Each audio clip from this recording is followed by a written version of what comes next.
အခုလက်ရှိထပ်ပြီးပြပြပေးသွားမှာကဆိုလို့ရှိရင်တော့ data validation ဆိုတဲ့အကြောင်းအရာကိုပြပြပေးသွားမှာဖြစ်ပါတယ် data validation ကိုဘယ်လိုမျိုးနေရာတွေမှာသုံးလဲဆိုလို့ရှိရင်တော့ဒိုးတွေကစရင်းဖြည့်တဲ့အခါမှာ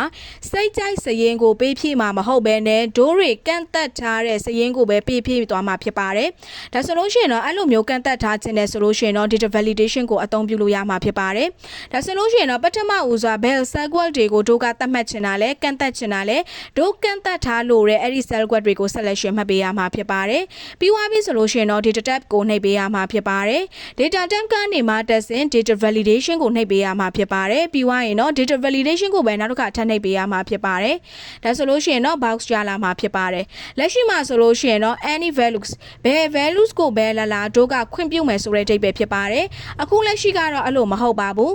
တရားထက်ကြီးတဲ့ကိန်းဂဏန်းတွေကိုပဲတို့ကလက်ခံပေးသွားမှာဖြစ်ပါတယ်ဒါဆိုလို့ရှိရင်တော့ဒီနေရာမှာကလစ်နှိပ်ပါမယ်ဒါဆိုလို့ရှိရင်တရားထက်ကြီးတဲ့ကိန်းဂဏန်းတွေကိုပဲတည်တံ့လက်ခံမှာဖြစ်တဲ့အတွက် whole number ကိုရွေးချယ်ပေးရမှာဖြစ်ပါတယ် whole number ဆိုတာကကိန်းပြေးတွေကိုဆိုလိုတာဖြစ်ပါတယ် decimal ဆိုလို့ရှိရင်တော့တို့တွေကဒသမကိန်းတွေကိုဆိုလိုတာဖြစ်ပါတယ်ပြီးွားရင်ကိုကြိုက်နှစ်သက်တဲ့ပုံစံကိုကဘယ်လိုမျိုးကန့်သက်လို့တာလဲကိုကန့်သက်လို့တဲ့ပုံစံမျိုးကိုရွေးချယ်ပေးနိုင်ပါတယ်ဥပမာဖြစ် date လားဒါမှမဟုတ် time လားဒါမှမဟုတ်ဆိုလို့ရှိရင် text စာသားတွေလားကိုကဘယ်လိုပုံစံမျိုးကန့်သက်ချင်တာလဲကိုကန့်သက်မဲ့ပုံစံမျိုးကိုရွေးချယ်ပေးနိုင်ပါတယ်အခုလက်ရှိမှာဆိုလို့ရှိရင်တော့တရားထက်ကြီးတဲ့ကိန်းဂဏန်းကိန်းပြေးတွေကိုပဲလိုချင်တာဖြစ်တဲ့အတွက်ကြောင့်မို့လို့အခုကတော့ whole number ကိုရွေးချယ်ပေးလိုက်မှာဖြစ်ပါတယ်ဒါဆိုလို့ရှိရင်တော့ဒီနေရာမှာ between ဆိုပြီးတော့မှရွေးချယ်ပေးထားတာဖြစ်ပါတယ်ဒါဆိုရင်တော့တို့ကတရားထက်ကြီးတဲ့ကိန်းဂဏန်းအားလုံးကိုလက်ခံမှာဖြစ်တဲ့အတွက်ကြောင့်မို့လို့ greater than ကိုရွေးချယ်ပေးလိုက်မှာဖြစ်ပါတယ်ကိုကြိုက်နှစ်သက်တဲ့ range ပမာဏကိုတို့တွေကရွေးချယ်ပေးနိုင်ပါတယ်ပြီးွားရင်တော့ဒီမှာ minimum အနှိမ့်ဆုံးဘယ်လောက်ထည့်ပေးရမလဲဆိုပြီးတော့မှ